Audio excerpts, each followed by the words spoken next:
Bismillahirrahmanirrahim. Assalamualaikum warahmatullahi wabarakatuh. Waalaikumsalam warahmatullahi wabarakatuh. Alhamdulillahi rabbil alamin wa bihi nasta'inu ala umurid dunya waddin wa ala alihi wa ashabihi al-mujahidin at-tahirin. Asyhadu an la ilaha illallah wahdahu la syarika lahu al-malikul haqqul mubin wa asyhadu anna Muhammadan abduhu wa rasuluh shadiqul wa'dil amin. Amma ba'd, rabbi shrah li sadri wa yassir li amri wahlul 'uqdatam min lisani yafqahu qawli waj'al li wazira min ahli. Sadaqallahul azim, amin. Amma ba'd. Ibu-ibu, bapak-bapak sesepuh bini sepuh Majelis Ta'lim Al-Muhajirin, wabil khusus ketua beserta staf saha Sohibul Bait Bapak Haji Samsudin beserta keluarga Hiji 3 Surabaya sih.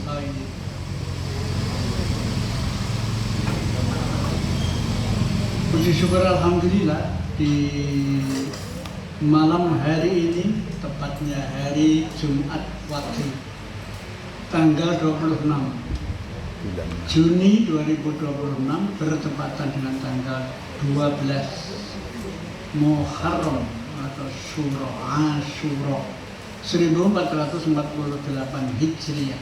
Kita masih dianugerahi oleh Allah banyak bermacam-macam, antara lain panjang umur dan sehat walafiat.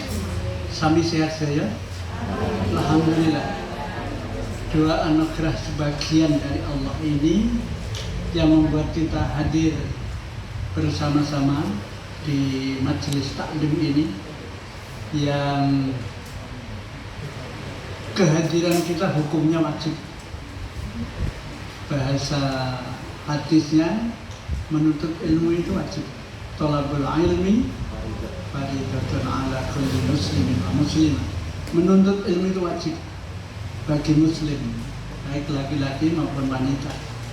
Yang wajibnya itu wajib ain, wajib pribadi, walaupun tidak selalu bersama seperti ini, lewat kajian-kajian di tempat lain, membaca buku, mendengarkan dan mirsani acara televisi kaitannya dengan santapan rohani dan lain-lain. Maka kehadiran kita berarti menggugurkan kewajiban yang sekaligus Rasul dawuh, sapa sing hadir di majelis taklim tindak sekondalem ning siji panggonan dalam rangka menuntut ilmu, maka sahalallahu lahu tariqan ilal jannah.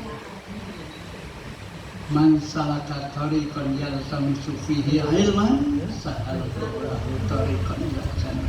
Orang itu akan diberi mudah jalan menuju surga, termasuk kita. Allahumma amin. Ibu-ibu, bapak dan saudara sekalian, materi di malam hari ini yang akan saya sampaikan tentang ad-dain, bukan ad-din. Ad-dain artinya hutang. Hutang, utang piutang. Tapi maaf, ini memang materi diminta dari penjenengan yang diwakili ketua. Saya sudah menyiapkan kesalahan-kesalahan dalam sholat, wis tak siapkan rolikur werno. Sang tahu ada WA dari Mas Miftah agar tentang muamalah siapa pepet meneh, muamalah bab apa, kan banyak, jual beli, simpan pinjam, hutang piutang dan lain-lain banyak. Nah, spesifikkan, khususkan tentang hutang piutang. Terus saya mencari buku atau referensi untuk saya sampaikan kepentingan. Jadi istilahnya saya menyampaikan ini ben ora ngoyo woro, ben manut tuntunan. Di dalam buku judulnya rada medeni. Nafsul mu'min mu'allaqatun bidainihi hatta yuqda anhu. Judulnya roh seorang mukmin itu tergantung pada utangnya hingga dilunasi. Bahasa gampangnya, yang namanya jihad, amal yang disukai oleh Allah, salat tepat waktu, patuh pada orang tua, itu kan amal yang disukai oleh Allah. Utangnya ceretek yang dindi, jangan harapkan surga. Ternyata pengertian tergantung pada utangnya itu ternyata memang sesuatu yang harus diselesaikan di dunia.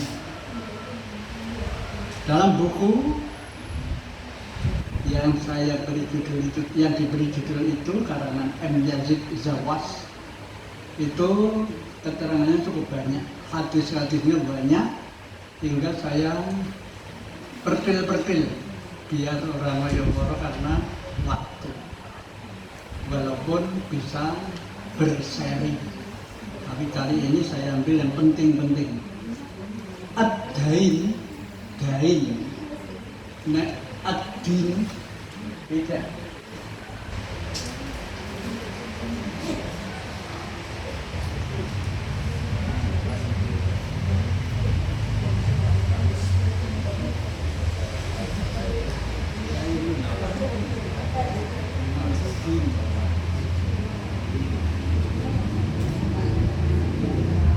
Yang pertama itu artinya hutang.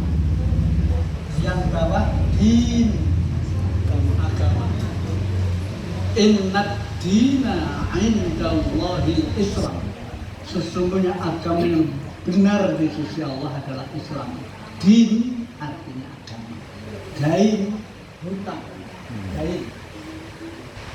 Ad-dain atau hutang adalah transaksi yang dilakukan oleh dua belah pihak dengan utang piutang. Salah satu pihak memberikan kewajibannya secara kontan atau langsung, sedangkan pihak kedua menyerahkan kewajibannya pada kesempatan lain. Ini jile kontan, tanggung nol. Tapi sing baleke nyombo kapan? Kadang ora tepat waktu, hingga cenderung gampang ngapusi, cenderung ingkar janji. Kuwi ora jereng. Ini maaf, saya menerangkan ini bukan sakarepku dhewe kok dikira aku nyindir. Walaupun saya tidak maksud nyindir, sing kesindir kan sing diutang mau aku ora ngerti.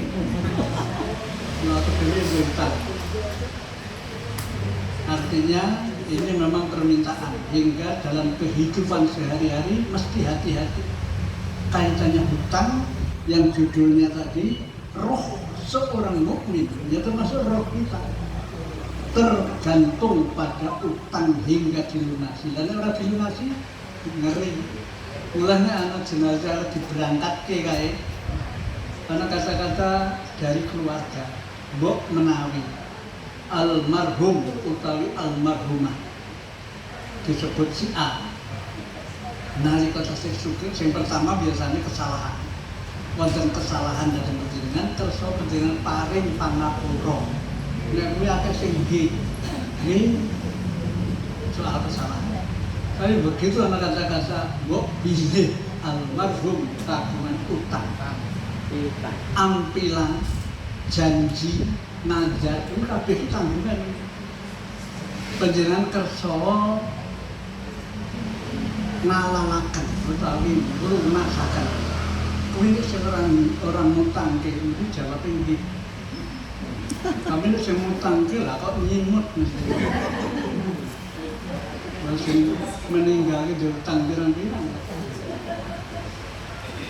Tapi sehano sebutan garis bawah untuk pilih kagungan.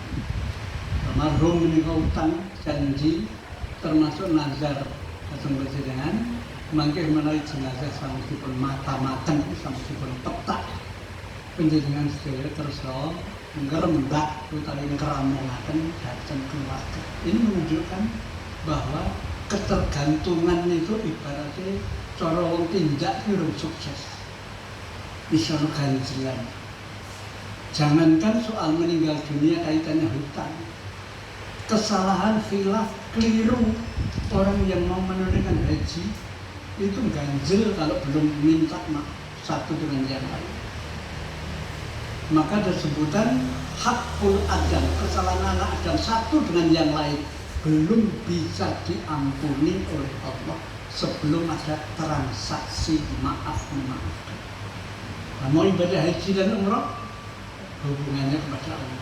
Gen orang ganjil maka dengan sesama saling maaf memaafkan. Maka ada sebutan walimatus safar. Walimatus seksi safar ada hubungan kepercayaan. Ini orang uji, orang itu dirasani. Ya biasanya dirasani.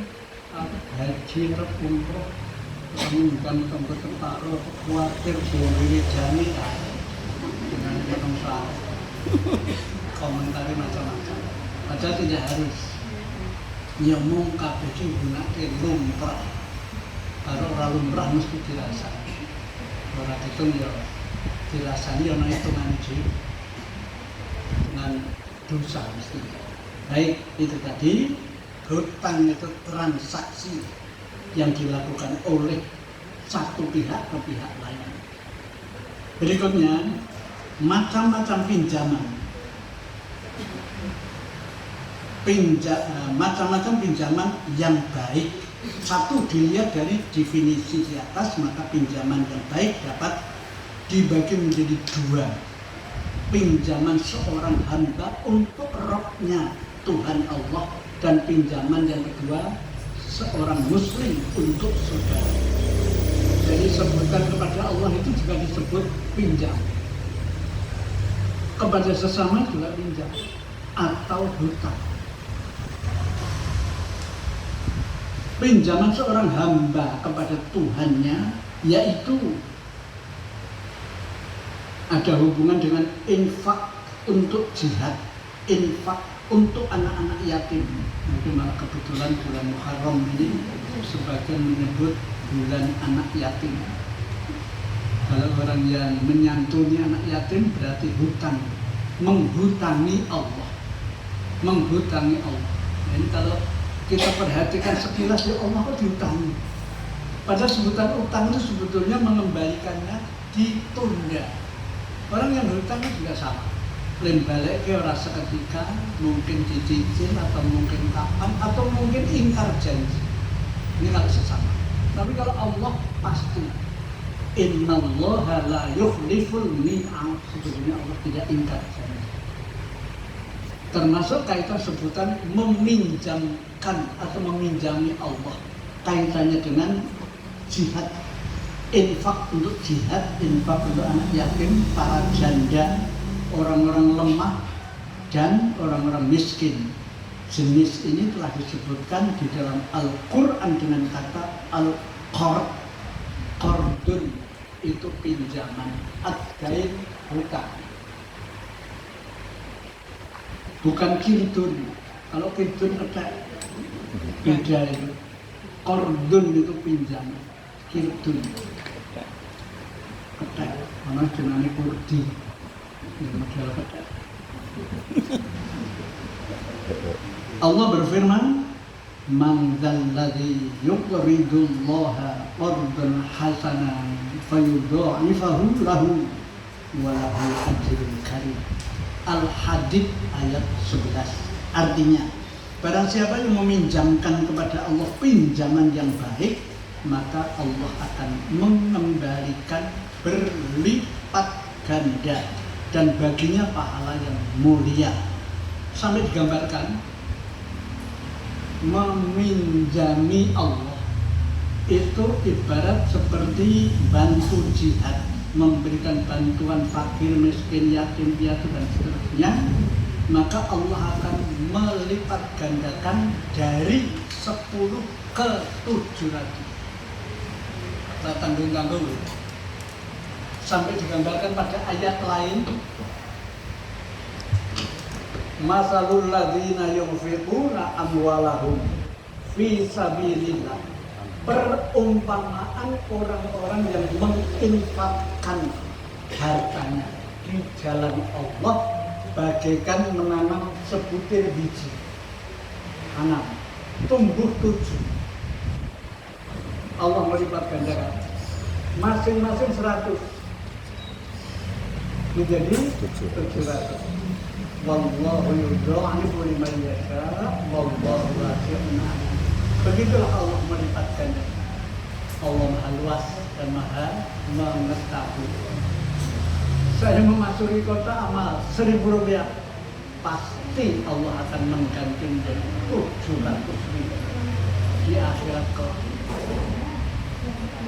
Berapa kalau beribu-ribu? Berapa pula kalau 5.000, 10.000, 20.000 dan seterusnya. Makin banyak pula lipat ganda anugerah dari Allah. Itu istimewanya. Jadi sebutannya meminjamkan kepada Allah itu artinya sabilillah yang Allah akan mengganti di akhirat kelak menjadi 700 kali. Hanya yang perlu diwaspadai adalah urusan akhirat itu beda dengan urusan dunia. Saya pernah memberikan contoh, bila infak sedekah khususnya, umumnya ibadah apapun itu kalau niatnya lillahi ta'ala, urusan akhirat ibaratnya seperti membeli sapi. Urusan dunia ibarat membeli tali sapi. Pertanyaannya, kalau saya membeli sapi urusan akhirat, kemudian tali yang saya gambarkan urusan dunia, katut apa enggak? Katut, masa tuku sapi orang tali ini? Tuku sapi uculan, pasti dikatut. Sebaliknya, kalau saya membeli tali urusan dunia, sapinya katut apa enggak? Apa sapi nimbai? Sapi nimbai orang. Artinya, kalau ibadah sedekah urusan akhirat, dunianya pasti ikut. Tapi kalau niatnya ben aku dilem, pamer, ria itu dari kata ro'a itu melihat, ria dilihat, sum'ah dari kata sami mendengar, sum'ah didengar, ya intinya pamer. Maka yang didapat hanya dunia. Ora iso sapine katut, akhirate katut ora iso. Ya urusannya dunia karena memang niatnya dunia. Baik, saya lanjut. Allah Ta'ala menyebutkan sebagai pinjaman yang saya maksud tadi, ditunda membayarnya dari Allah yang dilipatkan. Berikutnya, pinjaman seorang muslim untuk saudaranya. Ini yang kedua. Kriteria pinjaman yang baik menurut ulama, pertama, harta yang dipinjamkan adalah harta yang halal. Halal tentu, kalau yang haram nggak usah dicicil. Yang kedua, hendaknya orang yang meminjamkan tidak ngungkit-ungkit. Jangankan meminjamkan, sedekah itu loh kalau diungkit-ungkit. Qaulun ma'rufun khairum min shadaqatin yatba'uha adha. Ungkapan yang baik, omongan yang bener, yang nyenengke, menyejukkan, itu lebih baik daripada sedekah yang diungkit-ungkit. Rakelingan tak nulungi kowe saiki dadi wong kaya ngono kok aku sing nulungi. Ora dadi wong, dadi codot. Itu sebutan orang-orang yang ngungkit-ungkit itu ternyata memang percuma. memberi pertolongan, ya tidak tanggung-tanggung, tapi kata-kata yang menyakitkan hati itu sepadan dengan orang yang hutang tidak terbayar. Apa itu? Bangkrut nanti di akhirat. Di akhirat tidak bisa mengembalikan dengan dirham, dengan uang, tidak bisa. Yang ada hanya kebaikan, kejelekan. Orang yang punya tanggungan hutang, ngungkit-ungkit, berkata yang menyakitkan hati, nyinggung perasaan, itu nanti di akhirat orang tersebut bangkrut. Bangkrut bukan kaitan harta, kaitan amal. Jadi amal soleh, sholat, ibadah, zikir, membaca Quran dapat pahala. Tapi gara-gara dia waktu di dunia omong yang menyakitkan hati, buruk sangka, dan juga hoax, serta punya hutang belum terbayarkan, kebaikan orang tersebut pindah sana. Terus hingga habis, bahasanya bangkrut, rugi yang amat besar. Naudzubillah. Dan kita hati-hati. Berikutnya, hendaklah orang yang meminjamkan berniat untuk mendekatkan diri kepada Allah. Tidak boleh yang memberikan pinjaman dengan niat ria, pamer, sum'ah, ingin didengar. Karena jika dilakukan karena ria dan sum'ah, maka hilang pahalanya dan berdosa. Tidak boleh ia menarik manfaat atau keuntungan dari pinjaman tersebut. Jilid ngambil keuntungan, riba. Nanti ada pembahasan tersendiri. Hukum pinjam meminjam atau hutang dan hikmahnya. Pinjam meminjam secara umum dibolehkan untuk menolongi, tapi bisa juga berhukum wajib untuk tolong. Ini ada ada resiko nyawa misalnya, dan kenal tetangga, saudara, sanak, famili, keluarga. Saya ada dan saya tahu permasalahannya, saya wajib. Lebih-lebih sana sudah mengatakan buat teman-teman yang sana sing kalau ampili dan kalau utang saya menjadi wajib menjadi sakit parah. Sebelah punya ruang ICU, malah senior seluruh ICC parah kan ini. Ini wajib. Bisa berhukum sunnah. Kalau yang pertama dibolehkan itu mubah, kena iya kena ora. Tapi yang wajib itu harus melihat situasi kondisi.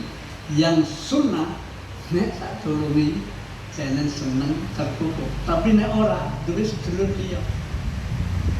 Dan dia sudah kadung nembung aku, dan sebetulnya tidak ada kaitan saudara. Nek jilih sedulure ora enak jari ini. Tolong sunnah dapat pahala. Bisa berhukum haram. Kalau jelas pinjamnya untuk kemaksiatan, untuk pesta minuman keras misalnya, ya jelas ketok ngerti arep ngukui haram, jangan dipinjam. Berikutnya, Nabi Daud, man farroja an muslimin kurbatan farrojallahu anhu kurbatan min kurbati yaumil qiyamah. Dan artinya melepaskan satu kesulitan dari seorang muslim dengan nulungi kepada sesama, Allah akan melepaskan diri orang tersebut satu kesusahan dari kesusahan di hari kiamat. Di hari kiamat itu tidak ada satu dengan yang lain tolong menolong, kecuali yang disebut syafaat dari Nabi misal, dari Al-Quran, dari teman yang solih atau solihah.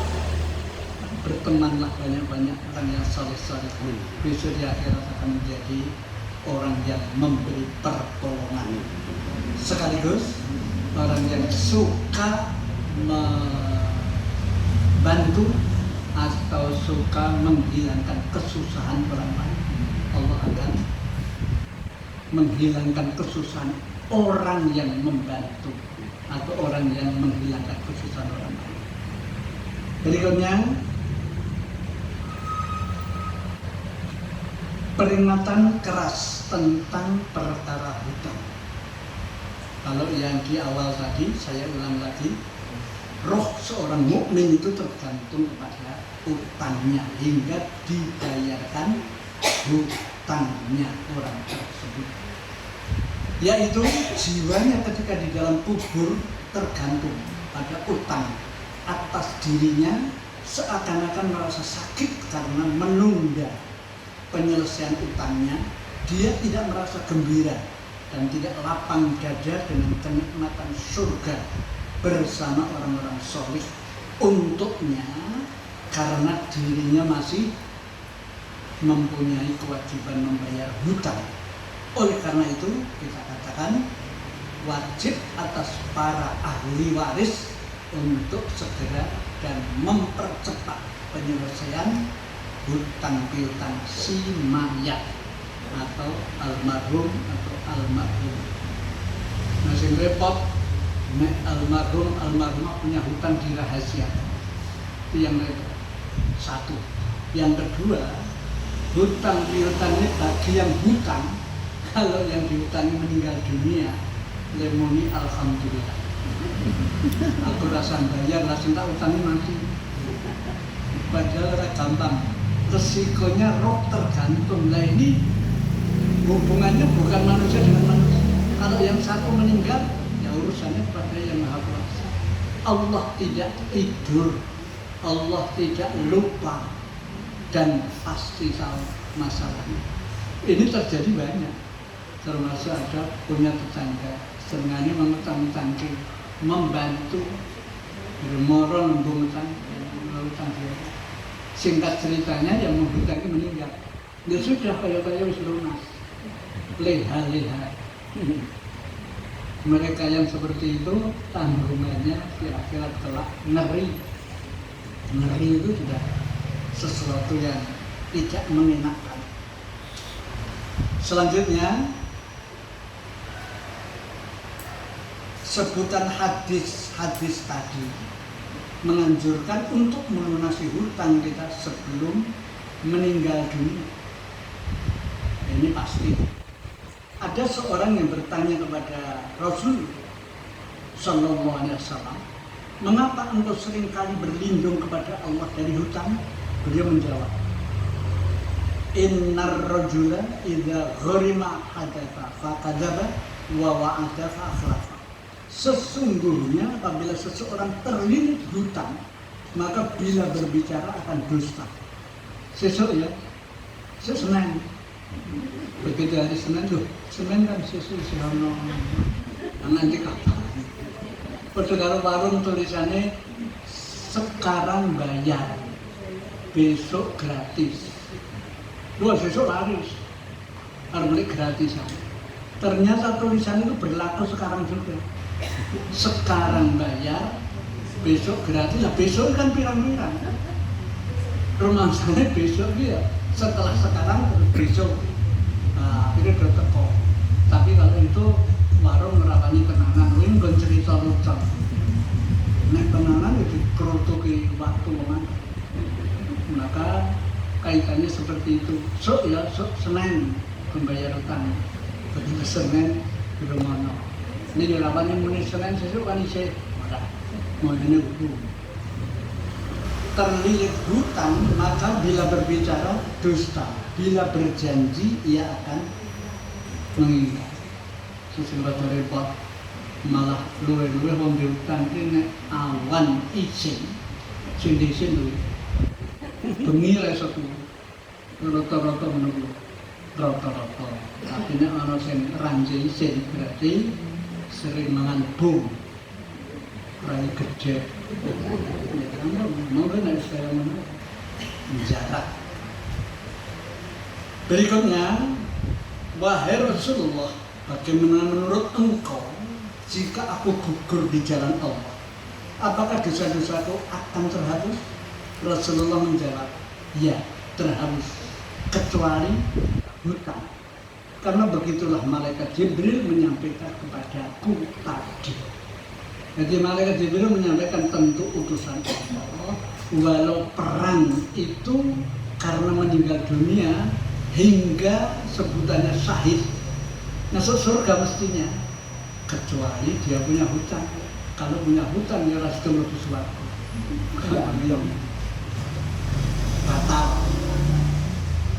Selanjutnya, yaghfaru lisyahidi kullu dzambin illa dain. Orang yang mati syahid diampuni seluruh dosanya kecuali hutang. Biasa kita masuk.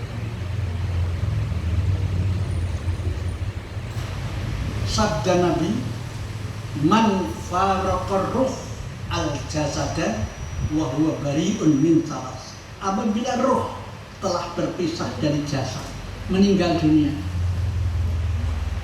sedang ia terbebas dari 3 perkara. Apa itu? 1, sombong. Adigam adiguna sama sira sama isut sombong. Yang kedua, hulul. Hulul itu korupsi.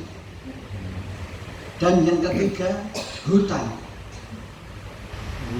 Niscaya ia masuk surga. Jadi ora sombong, ora korupsi, ora hutang, surga. Jadi begitu gampangnya masuk surga. Sing nyeret-nyereti ya utang. Sombong barang ini ya termasuk adaan. Sombong itu biasanya harta, kedudukan, jabatan, rupa. Rupa itu ya sing kebangetan ya sing sombong. Negeri umur 55 komnya sujak. Sing ngomong barang iki maca wis lega. Paling maca iki ya nek bener ke pecis. Hari ini dihampiri kantor-kantor bancaan biru, rono-rono boleh pecis. Maka Pak, mesti boleh pecis, lalu diagem itu iya. Ya, ini faktor U.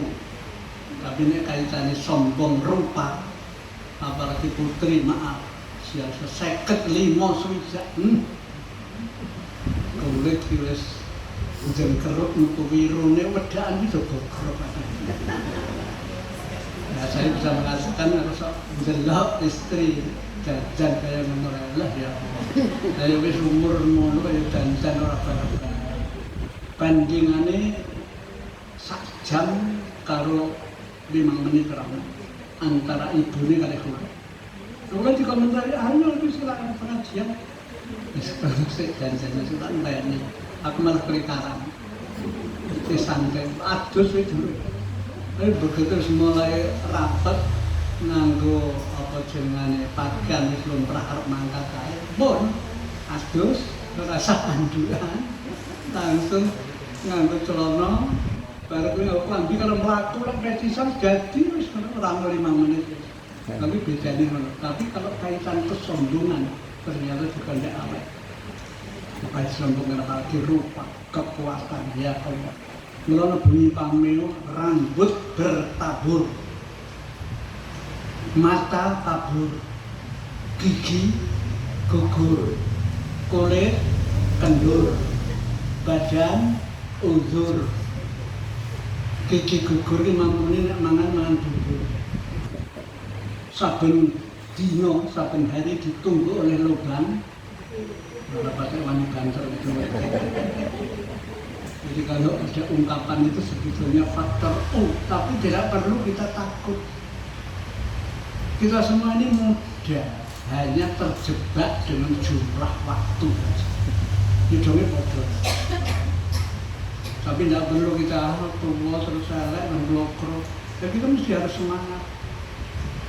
Ya, walaupun usia kita boleh dibilang sebutan manula, adalah salah. Tapi alhamdulillah melihat seusia marana semis bobrok, langsung kursi rodo, pemenangnya pas besok udah ya. Bisa semangat kaya ngono, semua harus sampai bersyukur kalau kita besok. Alhamdulillah. Di masjid, di sholat, di pengajian, kita melakukan gemes ya sudah masalah. Kayak sing ngomong ki mlaku ora lurus, minggu rono minggu ini ya dinikmati, dijalani, disyukuri. Berikutnya dari Jabir radhiyallahu anhu berkata, seorang laki-laki meninggal dunia, kami pun memandikan jenazah, mengkafani, menyolati, memberi wangi-wangian, kemudian datang membawa mayit itu kepada Rasulullah SAW. Kami berkata, sholatkanlah wahai Rasul. Beliau melangkahkan kakinya lalu bertanya, apakah dia mempunyai hutang? Kami menjawab, ada 2 dinar. Lalu beliau pergi. Abu Qatadah pun kemudian menanggung utangnya. Kemudian kami datang kepada beliau lagi. Kemudian Abu Qatadah berkata, 2 dinar sudah saya tanggung wahai Rasul. Baik, hari berikutnya Rasulullah menanyakan lagi, wahai Abu Qatadah, sudah kau kembalikan? Rasul, meninggal baru kemarin. Rasul menjawab, sekarang barulah dingin kulitnya. Ini menunjukkan sebelum dibayar hutangnya disiksa oleh Allah. Begitu dibayar 2 dinar oleh Abu Qatadah tadi, maka Rasul mengatakan, walau baru kemarin, tapi sekarang kulitnya sudah dingin, sudah tidak disiksa lagi. Ibu-ibu, bapak dan saudara sekalian, hadis menyebutkan man mata wa alaihi dain. Karena siapa meninggal dunia sedang ia masih memiliki tanggungan utang, maka di sana, di akhirat, tidak ada dinar, tidak juga dirham, akan tetapi yang ada hanya kebaikan dan kejelekan. Itu yang untuk bayar.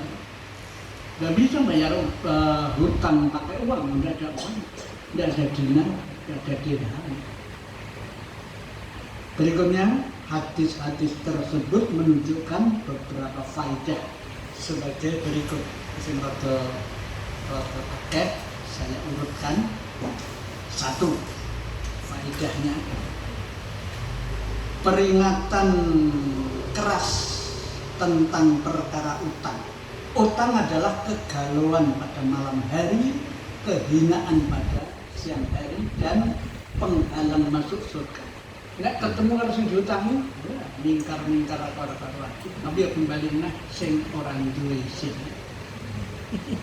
Sing duwe isin, orang duwe isin ya tetap ketemu biasa. Ada keterangan lain bahwa orang yang menghutangi orang lain sepanjang belum terbayar dan memang tidak ada niat bayar, maka yang menghutangi ini padha karo sedekah pahalanya pada fakir miskin. Saya menghutangi seorang 1 juta, burung bisa bayar, atau niat orang bayar, atau menunda-nunda, maka saya tiap hari itu padha karo sedekah 1 juta pahalanya sebelum dia bayar. Bila nak penjenengan mutang kena iso mau juga bayar. Ya tidak. Tapi kalau memang kepepet seperti itu, ganjarannya padha sedekah uang yang dihutangkan kepada orang lain. 2, roh seorang mukmin tergantung dengan utangnya sampai utangnya terbayar. Tadi. Yang ketiga, orang yang mati syahid diampunkan seluruh dosanya kecuali karena judulnya memang utang. 4, orang yang mati syahid tertunda masuk surga sampai dibayarkan utangnya. Siapa yang membayar? Keluarganya. Bisa orang lain sepanjang almarhum atau almarhumah itu hutang diketahui. Ada hutang meneng-menengan tidak diketahui, kadang-kadang malah istri saja tidak tahu, atau sebaliknya istri yang hutang suami tidak tahu. Nah ini kalau yang hutang atau yang bersangkutan meninggal dunia repot. Harus bayar sopo, orang ngerti urusan. Maka tanggungannya bagi yang hutang. 5, wajib segera membayar atau melunasi hutang sebelum ajal tiba. Yaitu tadi karena tahu bahkan memungkinkan hartanya bisa untuk membayar hutang. Malah ada ungkapan, walaupun hartanya habis untuk bayar hutang, maka setelah almarhum meninggal dunia, utamakan yang itu dulu. Punya hutang apa enggak? Kalau memang punya hutang, selesaikan dulu. Ini resiko. Yang keenam, Nabi SAW tidak mau mensolatkan jenazah yang masih mempunyai dan Nabi itu kan kekasih Allah, utusan Allah, kaitannya dengan mensolati istimewa sekali. Orang yang meninggal dunia yang mensolati 40 orang itu padha karo seorang wali yang menyolati. Nah kalau sekarang Nabi, Masya Allah, istimewa. Yang disolati Nabi adalah calon surga. Dengan syarat apabila Nabi mau mensolati, kalau ada kaitan hutang Nabi tidak mensolati, ya bagi jenazah sial adanya. Begitu. Karena gara-gara hutang. Ketujuh, dianjurkan berdoa setiap sholat, habis sholat, agar terhindar dari hutang atau dapat melunasi hutang. Doanya sebetulnya saya akan menulis itu tapi belum sempat. Allahumma inni a'udzubika minal hammi wal huzni, kaitan dengan sedih, kaitan dengan inna minal hammi wal huzni, dengan prihatin. Wa a'udzubika minal ajzi wal kasal, dengan ya apes atau kesal, malas, nyuwun didohi. Ini lengkapin.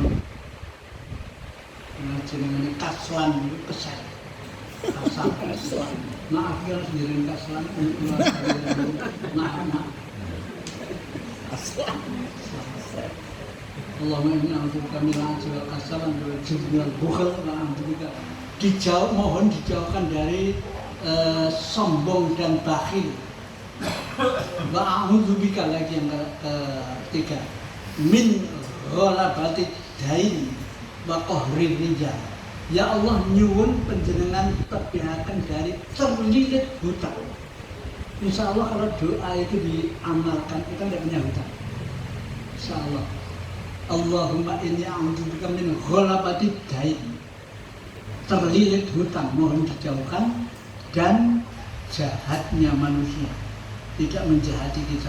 Wa qahrir rijal, keras dan kejahatan seseorang pada diri yang berdoa. Insya Allah lain kali saya catatkan.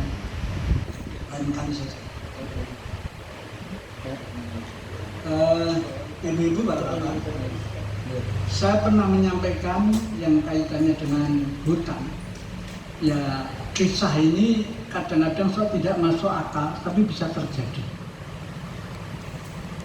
Sebut saja yang meninggal A dan B, ini pernah saya sampaikan itu. A, B ini dua orang yang berteman akrab. Singkat ceritanya, A meninggal dunia.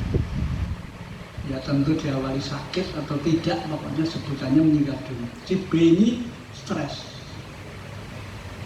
shock, kaget, ya jenengane teman setia. Setelah itu jenazah A ini dimakamkan siang hari. Malamnya si B ini tidur merimpeni, diimpeni. Apa impiannya? Wahai kawan, kata si A, tolonglah aku. Si B terbangun, ya kaget, masa aku diimpeni, tolong aku. Si B menganggap ini kembangnya turun, ngoyo-woro. Akhirnya B tidur lagi, impiannya berlanjut, tolonglah saya. Mungkin disiksa, minta tolong. Saya punya hutang kepada C. Tolonglah saya melalui tabungan saya di pojok rumah. Pojok 1, 2, 3, 4, ternyata pojok sana, sini, sana tidak ada. Saat pagi hari, si B ini dalam hati, loh, mosok aku rati kandang, mungkin disampaikan pada keluarga. Sudahlah, saya ke keluarga A. Sampai keluarga komentar setelah salam menyampaikan apa yang dimaksud, bahwa almarhum semalam memberikan impian ke saya kalau punya hutang kepada C. Saya dimintai tolong untuk bayar melalui tabungannya yang ada di pojok rumah. Nah masa si Ara atau cerita ora gue mau kembangi turu ramu tuh ngeten mawon timbang mudir pada sinau.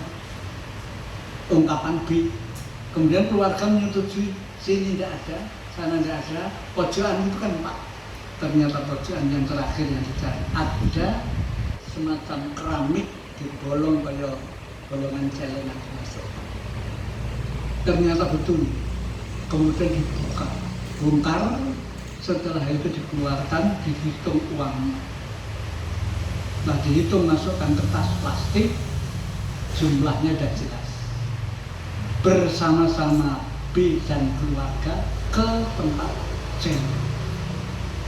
Sampai di C, komentar kula sowan bersama keluarga A.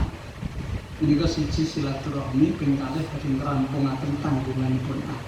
Lho tanggungan apa? Lho ngendikane gadah hutang apa wis? Ya dome duwe. Tapi ora tertulis apa nagih ora penak. Atur maksudku badhe bayar. Saya komentari hanya satu kata, alhamdulillah. Pinten utangipun semanten. Nggih. Tas dibuka, jumlah duit ini persis karo sing diutang. Bayarlah utang itu. Selesai sudah. Cekap, matur nuwun, kedua-duanya mengatakan terima kasih, selesai urusannya. Pulanglah keluarga A dan B sendiri melanjutkan aktivitas masing-masing. Datanglah waktu berikutnya malam hari menjelang subuh. Seolah-olah A datang, nengok berjudi, seolah-olah dalam impian. Tidak ada kata-kata lain kecuali ngomong terima kasih. Jangan mengakui merintil. Ini ungkapan-ungkapan yang sebetulnya tidak masuk akal, tapi terjadi untuk pelajaran. Ya, satu kisah lagi, A dan B. Maaf, bukan A dan B. Satu hari ada 2 jenazah di satu kubur. Artinya ada kematian 2 orang. Sebut saja. Nomor 1, ya A, B lagi. A berangkat pesan kubur yang depan pintu. B pesan kubur yang rada A depan pintu, B rada wes loro-lorone digali. Ternyata yang datang itu B lebih jauh. B sing pesene tengah. Saat datang dulu, yang menggali kubur itu beranggapan nek ngarep lawang itu pesene B. Berarti kan keliru lah. Kubur lah di situ, selesai. Pengantar pulang. Wes, yang menggali kubur duduk di sana. Keluarga A mengantarkan almarhum A, sing mestine pesen nang ngarep lawang, wis dinggon. Akhirnya tukang gali kubur dikomentari, piye karemu? Kok dinggoni ini terus tenang. Waduh, nyon ngapunten. Aja nyon ngapunten. Iki ora bae-bae. Tak cedhake karo keluarga dene sedo arisan. Lha iki arisan kita tambahin aslinya ora. Karo keluarga. Munine ngono. Nah, mbok panjenengan mriko mawon mongko, Bro. Kudu tok bongkar. Nah, wis resiko. Untuk membongkar iki ya rancur langsung keluarga diundang sih. Keluarga B sing kliru ning kene mau. Begitu diundang, bersama-sama keluarga, ngerti duduk persoalannya begitu dibongkar tanpa diduga. Kedua-duanya ini Adam B meninggal wajar, tidak karena kecelakaan, tidak ada luka dan seterusnya. Ternyata B yang keliru di kuburan pesen A, begitu dibongkar langsung ketok papanya. Generator tegang dengan papan. Nah, kalau kita buka ketok mayis itu kan dengan deg-deg. Generator perinting menaik. Setelah satu demi satu papan dibongkar, saat papan 1-2 kan ketok jenazah. Apa yang terjadi? Jenazah ini dililit ular. Sebetulnya tidak besar tapi panjang sekali. Iki umpama konangan wartawan mesti masuk viral. Melilit dengan tenangnya jenazah B yang keliru. Nah, ini jenazah A nunggu di sini, disiapkan di sini, dan yang mengantar menyaksikan bahwa jenazah B ini dililit ular plus badan dan semuanya gosong semuanya. Padahal meninggalnya wajar. Maka segera ditutup. Jenazah tidak jadi dibongkar. Reaksi yang nunggu ini ada yang semaput, ada yang jatuh, ada yang tidak tahan dan sebagainya. Yang tahan hanya komentar, balik balik. Menyadari kekeliruan yang tidak mungkin dibongkar. Setelah itu yang B keliru di A tadi tetap di situ, yang A menyadari keluarganya memindahkan. Selesai sudah, kemudian yang menjadi persoalan apa sebabnya, pertanyaan-pertanyaan keluarga A yang ikut menyaksikan. Kenapa si B sampai disiksa sedemikian? Ular itu dengan tenangnya tidak ada berani membunuh, biar melilit dengan seenaknya sendiri, karena bukan ular yang sesungguhnya tapi ular jadi-jadian. Nah, Allah berkehendak. Innama amruhu iza arada syai'an ayyaqula lahu kun fayakun. Sesungguhnya keberadaan Allah apabila Allah menghendaki sesuatu, jadilah sesuatu itu, maka sesuatu jadi, termasuk itu. Lah itu 1-2 orang yang memberanikan menanyakan kepada keluarga B yang ternyata saat itu tersiksa. Ternyata jawaban orang tua dan keluarganya tidak berani mengatakan yang lain-lain kecuali hanya suka menyepelekan sholat. Masya Allah, ini sholat ini luar biasa. Balik dengan sholat, karena sholat itu amal yang menjadi barometer, amalan ibadah yang menjadi barometer. Amal lain, sholatnya apik, seluruh amal baik. Sholatnya elek, seluruh amal menjadi jelek. Utamakan sholat pada waktunya.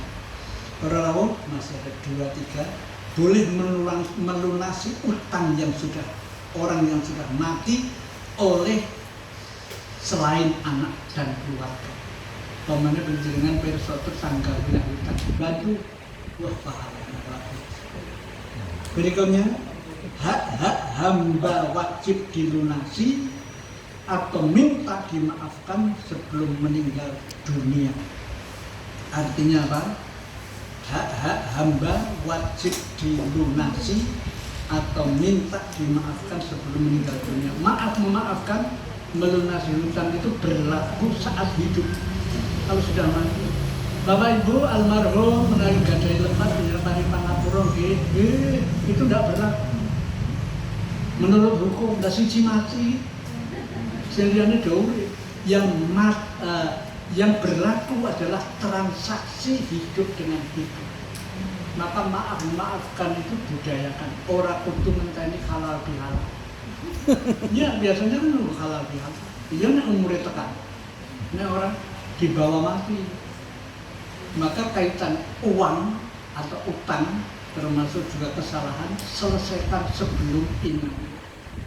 Hati-hati bicara, bersikap, tindak tanduk dan lain-lain terhadap orang lain agar tidak nambah kesalahan.